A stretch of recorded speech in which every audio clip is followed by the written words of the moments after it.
Sobrang di ko pa mapaniwala.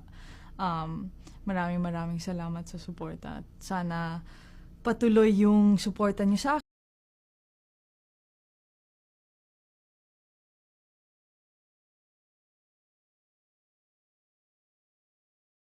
This wasn't tennis. This was a revolution. How Eala turned Abu Dhabi into Manila and shattered every record in the book. The noise didn't sound like tennis. It didn't carry the polite, measured applause you'd hear echoing through the manicured lawns of Wimbledon, where spectators sip champagne and clap with their wrists. It wasn't the corporate, sanitized hum of the US Open, where sponsors smile from luxury boxes and the crowd follows the script. No, what erupted from Zayed Sports City this week in Abu Dhabi didn't sound like a tennis match at all. It sounded like something far more primal, far more powerful. It sounded like home. It sounded like a people finding their voice in a place thousands of miles from where they were born, channeling every ounce of longing, pride, and defiance into a singular moment of pure, unbridled joy. Long before the final point was played, before the scoreboard confirmed what the crowd already knew in their hearts, that stadium had ceased being a venue for professional sport. It had transformed into something bigger, something sacred. Every cheer carried the unmistakable lilt of Tagalog. Every chant felt intensely personal, as if each person in the stands had a direct line to the girl on the court. As 20-year-old Eala stepped onto the blue hardcourt under the Abu Dhabi sky, racket in hand and flag on her chest, it became immediately, viscerally clear that this wasn't just about forehands and backhands, about rankings points or prize money. This was about presence.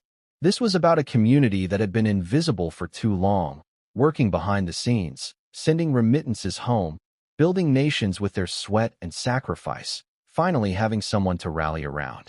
This was about pride that had been quiet for generations, suddenly finding permission to roar. Flags were waving with the fervor of a revolution. Voices were cracking with emotion. Strangers were embracing in the aisles like family reunited after decades apart. Children were hoisted onto shoulders to catch a glimpse of history unfolding in real time. And in the eye of this emotional hurricane stood a young woman from Quezon City, barely out of her teenage years, shouldering the hopes and dreams of 110 million people scattered across the globe. She was fighting back from the absolute brink of disaster, transforming what should have been a routine professional tennis match into a cultural eruption that will be talked about for years. They say tennis is an individual sport, the ultimate test of self-reliance where you stand alone on your side of the net with nobody to blame and nobody to save you. But tell that to the thousands of Filipinos who turned the United Arab Emirates into an impenetrable fortress of support. Tell that to the fans who caused literal traffic jams around the venue, who took time off work, who traveled from Dubai and Sharjah and across the Emirates just to catch a glimpse of someone who looked like them, who carried their flag, who represented possibilities they had been told didn't exist. Eala didn't just play tennis in Abu Dhabi. She claimed it. She planted a flag in the sand and declared that Filipino excellence wasn't coming anymore. It had arrived.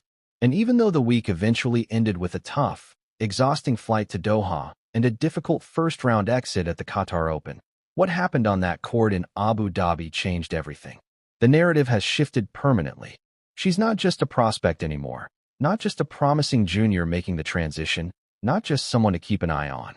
Eala is a top 40 player in the world, and that sentence still feels surreal to type because it represents the shattering of a ceiling that many thought was made of concrete. This is Champions Tennisics, and today we are breaking down the movement, the madness, and the absolutely historic run of Eala in the Middle East. If you love passion, if you live for grit, if your heart beats faster watching underdogs bite back against impossible odds, then you are exactly where you need to be right now. Let's set the scene properly, because context matters when you're talking about revolution. The Mubadala Abu Dhabi Open is a WTA 500 event, which means it sits in that crucial middle tier of professional tennis. It's not a grand slam, but it's not a small tournament either. The prize money is substantial, the ranking points are significant, and the field is stacked with players who make their living traveling the world hitting yellow balls for a living. This is serious business. Big stakes, big money, big names who have been doing this for years and who don't give anything away for free. Alex Eala was facing Alexandra Sasnovich in a match that would determine whether she advanced deeper into the tournament or headed home early. Now, Sasnovich is absolutely no walk in the park, and anyone who tells you otherwise doesn't understand professional tennis. She's tricky, experienced, crafty in the way that only veterans can be. She knows every angle, every pattern, every way to make you uncomfortable on a tennis court. She's the kind of player who doesn't beat herself, who makes you earn every single point, who grinds you down mentally and physically until you make the mistake first. For a while, watching from the stands or following the live scores on your phone, it genuinely looked like Sasnovich was going to spoil the party, silence the crowd, and send everyone home disappointed. We need to talk about the third set because what happened there defied logic and statistics and everything we think we know about professional tennis. If you were tracking the live scores on your app, sitting at work, or at home refreshing every 30 seconds, you probably reached a point where you wanted to close the application entirely, where watching became too painful. Eala started clawing back, and when I say clawing I mean exactly that. There was nothing pretty or easy about it. One game at a time, grinding through every point as if her life depended on it. Then another game. The body language shifted. The momentum, that invisible force that determines tennis matches as much as skill does, began to swing like a tidal wave reversing direction. You could feel it in the stadium, through the screen if you were watching remotely. Something fundamental was changing. She leveled it at 4 games all, and the place absolutely erupted. Strangers were hugging. People were crying. This wasn't about tennis anymore. This was about belief, about refusing to accept the narrative that had been written for you. She forced a tiebreak, and in that tiebreak it was pure, unadulterated heart on display. Technical analysis goes out the window at that point. It becomes about who wants it more, who can handle the pressure, who has the mental fortitude to execute when everything is on the line and the margin for error has shrunk to nothing. When Sasnovich's final ball sailed out, when the match was officially over, the stadium didn't just cheer. It exploded. People were jumping, screaming, waving flags so hard they might have taken flight. The noise probably registered on seismographs. 2 sets to 6, 6 games to 4, 7 games to 6. Those numbers will be remembered. It wasn't just a win on the score sheet, another notch in the win column that gets recorded in the official records and forgotten by next week. It was a statement. It was Alex Eala announcing to the tennis world that she belongs in these moments, that she has the mental monster gene that separates good players from great ones, journeymen from champions. She said it herself afterwards in her press conference, still catching her breath, still processing what had just happened. She's played in big stadiums before, competed at Grand Slams where the venues hold tens of thousands and the television cameras capture every moment for audiences of millions. But this, she said, this was different. She mentioned how the support was unexpected and completely overwhelming, how she could feel every single person in the stands willing her to victory, how their energy became her energy when her own reserves were depleted. But let's be completely real here, because I want to push back on that word, unexpected, just a little bit. Is it really unexpected? Is it actually surprising that Filipinos would show up and force to support one of their own achieving something historic? The Filipino diaspora is legitimately one of the most powerful forces on planet Earth, an ocean of people spread across every continent who maintain fierce connections to their homeland and to each other. We saw it at the Australian Open earlier this year, where fans were lining up around the block before dawn, causing such congestion that tournament organizers had to bring in additional security. All of that just to see her play on a side court, not even a featured match on the main stadium. And now, in the United Arab Emirates, where approximately 700,000 Filipinos live and work, making up a substantial percentage of the population, they finally had a hero to rally around, someone competing at the absolute highest level of a global sport. That match against Sasnovich was the catalyst, the moment where potential crystallized into reality. It proved that Eala possesses the mental toughness required to compete with anyone on the planet. You can teach someone a forehand, break down the biomechanics and practice it 10,000 times until muscle memory takes over. You can teach a serve, work on the ball toss and the shoulder rotation and the snap of the wrist. But you cannot teach the guts it takes to look at a 0-4 deficit in a deciding set, with a veteran opponent across the net and the weight of a nation on your shoulders, and say to yourself, not today, not like this. We're going to find a way. That's internal. That's character. That's the difference between someone who wins tournaments and someone who watches them on television. But the story doesn't stop at that incredible comeback, because the ripple effects of that performance, of that entire week in Abu Dhabi, extended far beyond the temporary high of victory. We need to talk about the numbers now, and we need to talk about them in detail, because numbers don't lie. Numbers don't get caught up in emotion or narrative. Numbers simply tell you exactly where you stand in the global hierarchy of your sport. A year ago, almost to the day, Eala was ranked 187 in the world. Let that sink in for a moment. 187. That's barely inside the top 200, fighting for scraps at small tournaments, hoping to qualify for slightly bigger events, grinding through the challenger circuit where prize money barely covers expenses, and every match feels like a referendum on whether this dream is sustainable. At the start of 2026, just a few weeks ago, she had climbed to around number 50, which was already remarkable progress, but still felt like she was on the outside looking in at the elite level. As of this week, as of Monday morning when the WTA rankings were officially updated to reflect the results from Abu Dhabi, Eala is the world number 40. Top 40. Read that again slowly and let the magnitude settle into your consciousness. She jumped 5 massive spots in a single week, each spot representing hours of work, matches won, opponents defeated. She is officially, indisputably, the highest-ranked Filipino player in WTA history, shattering ceilings that were built decades ago and that many people assumed were permanent fixtures of the landscape. This isn't just personal achievement. This is national history being written in real time. Before Alex, Filipino tennis was a footnote, something people vaguely knew existed but couldn't name any players or point to any significant results. Now, there's a Filipino woman ranked in the top 40 in the world, competing week after week against Grand Slam champions and Olympic medalists, proving that excellence can come from anywhere if the talent and dedication align. And she wasn't alone in Abu Dhabi, which is something we absolutely need to acknowledge, because tennis can be collaborative even when it feels isolated. We have to give a massive, well-deserved shout-out to her doubles partner, Indonesia's Janice Jen. These two were absolutely electric together, their games complementing each other perfectly, their energy feeding off one another. They made it all the way to the semifinals in the doubles draw, which is a huge accomplishment at a 500-level event where the doubles fields are stacked with specialists and teams that have been playing together for years. It's significant for Southeast Asian tennis as a whole, demonstrating that this region, often overlooked in discussions of tennis development, is rising rapidly. Young players in Manila and Jakarta and Bangkok are watching this and realizing that the path exists, that it's possible, that they don't have to move to Europe or America to make it at the highest levels.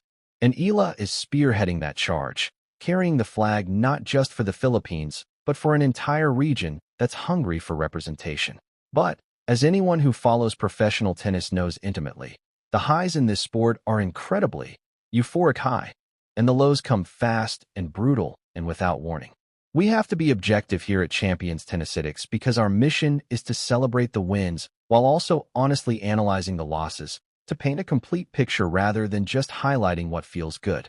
Immediately after that emotional, physical, and mental roller coaster in Abu Dhabi, Alex had to pack her bags, head to the airport, and hop on a flight to Doha for the Qatar Open. This is a massive WTA 1000 event, the highest tier below the Grand Slams, where the prize money runs into millions and the competition is absolutely ruthless. There's no easing into a 1000. You don't get a gentle first-round draw to settle in and find your rhythm. From the opening bell, you're fighting for survival against players who have been in the top 20 for years. And yesterday, the fatigue, the accumulated physical and emotional toll of the previous week, caught up with Alex in a way that was visible and undeniable. She faced Teresa Valentova, a Czech prodigy who's only 18 years old but already hungry, talented, and completely unafraid of the moment. And honestly, it was a tough day at the office, the kind of day where nothing quite clicks and the body doesn't respond the way you need it to. She lost in the first round, 6-7 in the first set, then 1-6 in the second. I know. It stings.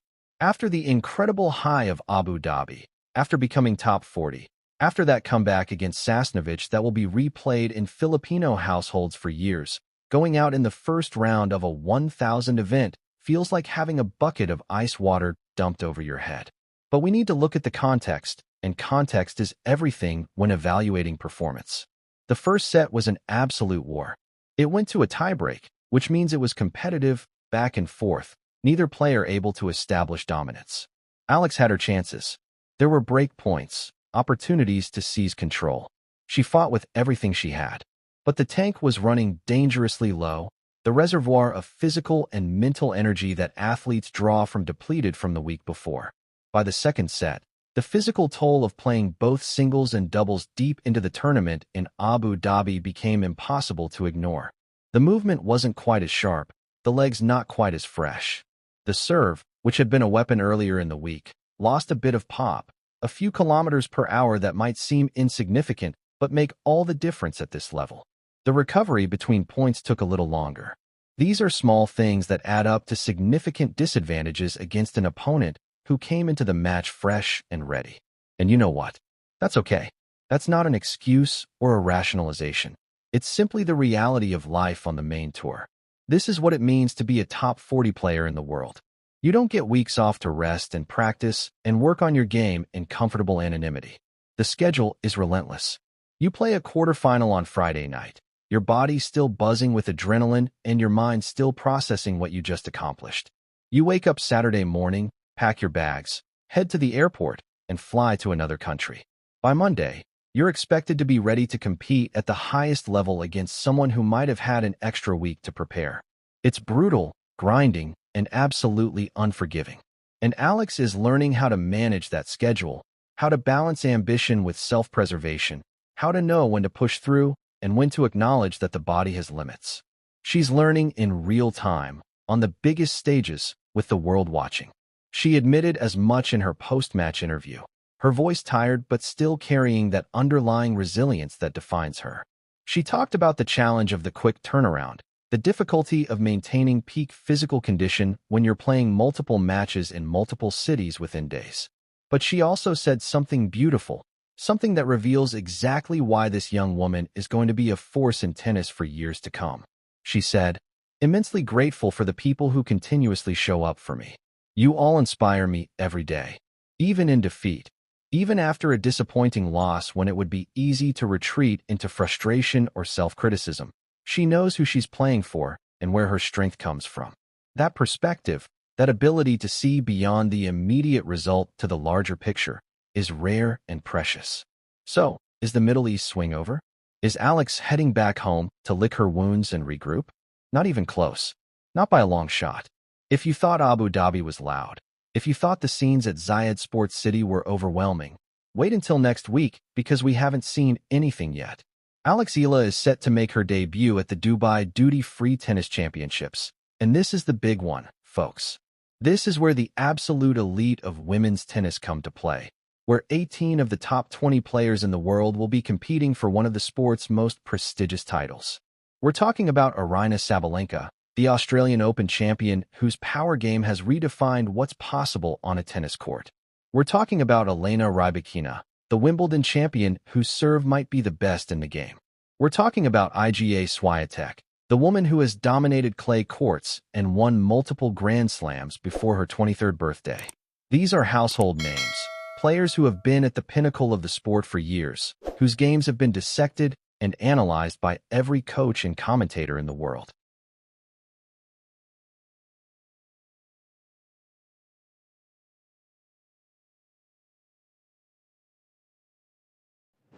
And then just globally, do you have a sense of, like, sorry, I'm not trying to give you an ego here, but like if you look at the numbers on YouTube for like the pre-tournament press conferences, how much people watch some of yours, is that